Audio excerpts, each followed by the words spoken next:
Well, maybe I'll have an opportunity to sneak in a fourth recommendation. So I'm Karen Sherman, and I think my job is to entertain you because this is the time when we all get sleepy.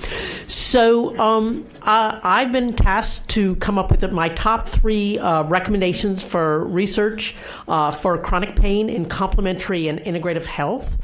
And my first recommendation is more clinical trials and other studies of non-pharmacological therapies for older adults. So why should we start paying attention to our seniors now? Well, all of us in the room are getting older, but that's not the reason.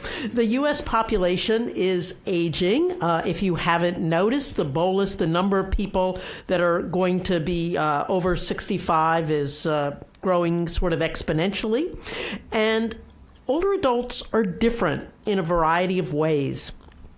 Chronic pain conditions are relatively more common in older adults, and many of them have multiple problems. In addition, they have comorbidities. So the standard treatments that we do for them, even the standard CIH treatments, may not work as well. We tend to sort of do things more purely, get rid of people, who aren't going to be available for follow-up and stuff like that, so our numbers look better.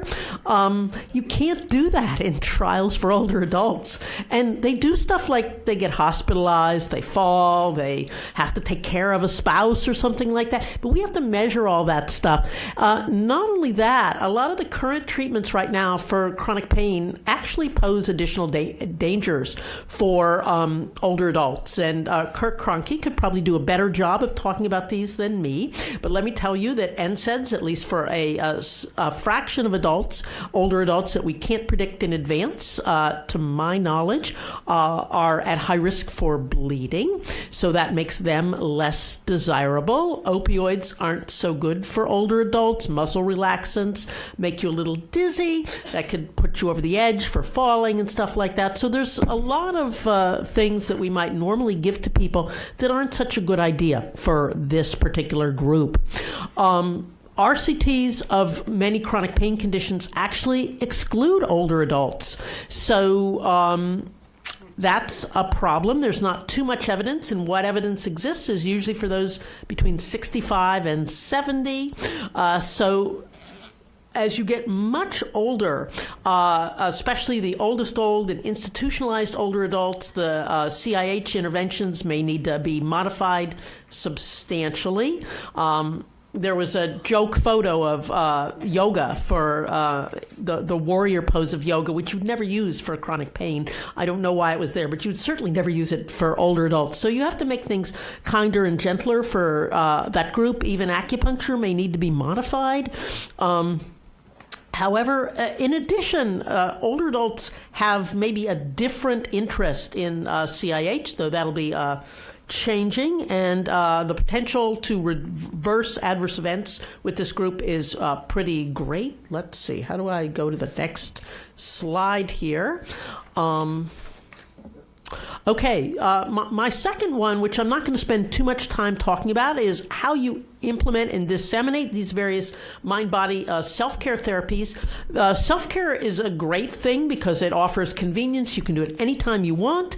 It increases your self-efficacy, at least for taking care of yourself, and presumably it costs less compared with provider-based treatments.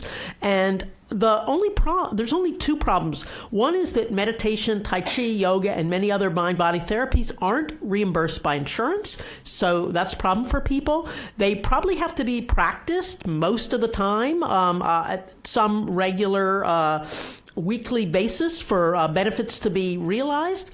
And we don't actually know how to keep people doing this over the long haul for optimal results. And my final slide, which is to try to figure out how we determine optimal combinations of treatments. People have beat that to death.